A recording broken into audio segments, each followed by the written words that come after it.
I'm standing here with Chief Wilson. What are we standing behind here? This is the MQ-1C Extended Range Gray Eagle. Okay. This is the Army's primary ISR intelligence, surveillance, and reconnaissance asset. It is a version of Predator plus about 25 years of development and some pieces of equipment that make it fit the Army's mission as opposed to the Air Force's mission. The normal payload, daytime, nighttime infrared, and then various lasers, weapons-coated lasers, laser pointers, and laser rangefinders. Okay. So tell me about the payload this carries. So this is a pretty standard configuration. These are twin Hellfire pylons, AGM-114 air-to-ground missiles. We have a second hard point, so you could put up to 8 on the aircraft, but that's not normally how we run. Unlike what Hollywood thinks, this is a reconnaissance aircraft with a strike capability, not a strike aircraft with a reconnaissance capability. Okay. Now I saw on Show Center that there's some kind of a launch catapult system. Is that for this or no? No, so that's for the smaller ones, and you can see them over on the ramp with all the other Army aircraft. That's the RQ-7 Bravo Shadow. Okay. So this one takes off and lands just like a typical airplane then, huh? It does. The takeoff and landing is entirely automated. The only manual movement of the aircraft is during taxi from inside the shelter.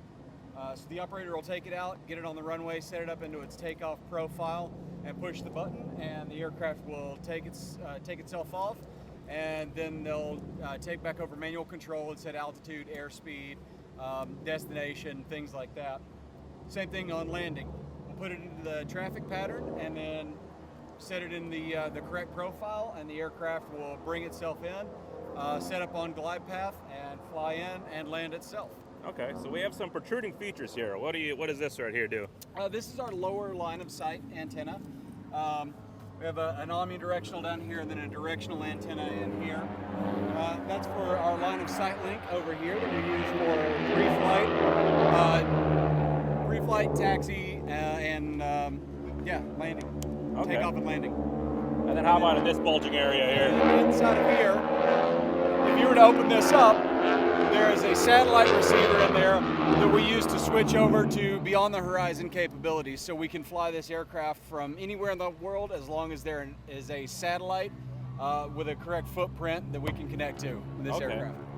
So another thing I noticed is this is like a very high aspect ratio wing. What's the purpose of that? So this is built on a not a glider frame, but with glider mentality. Yeah.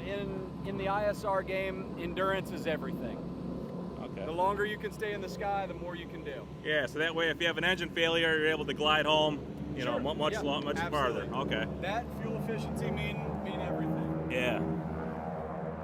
So inside here we have a 2-liter turbocharged 4-cylinder diesel. Okay. It is a Mercedes-Benz block, and that was one of the Army's design requirements versus things like the original Predator. One of the Army's design philosophies is they wanted to take this aircraft, that truck, the generator behind it, the tugs on the flight line, and fuel everything out of one tanker. So we have one fuel HEMTT that can fuel our entire flight line, including this. The entire body is carbon fiber. As you can see, it's just raw carbon fiber in here. Oh, wow, okay. Lightweight.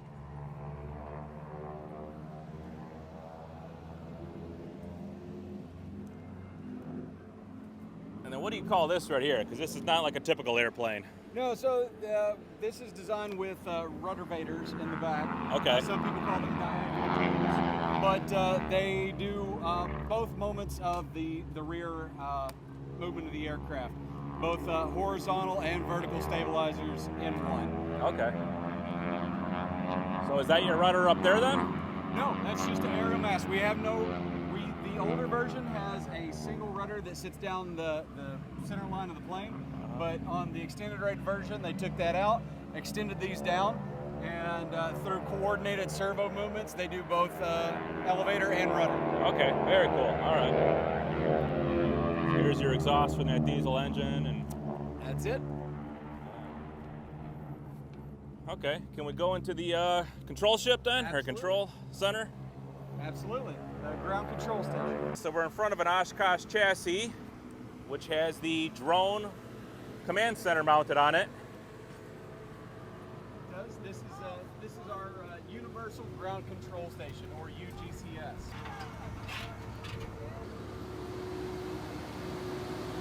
All right. Okay, so this is the normal setup.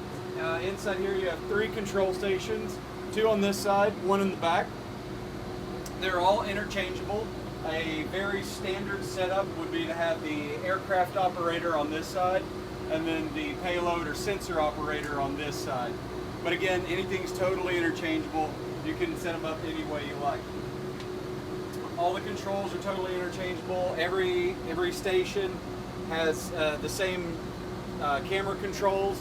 If you would set up at any of the different stations, same radio controls. Normally, if you were here, like I said, this would be the aircraft operator, so he would have control of the weapons, the Hellfire missiles, and the sensor operator would have the laser.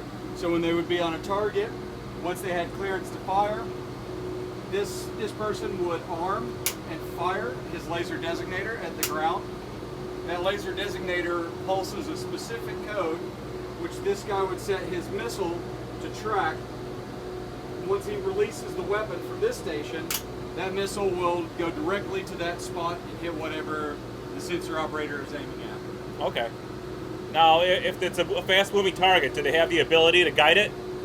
Yeah, so the weapons will always guide. So you can move the laser constantly, and it'll just follow the laser and go to wherever the laser is pointing. Gotcha. Okay. I think that's how a javelin works as well. So, Yep, so back here we just have another station. This is the third station. Mostly it's a redundant backup. Everything in the shelter and in the aircraft is triple redundant.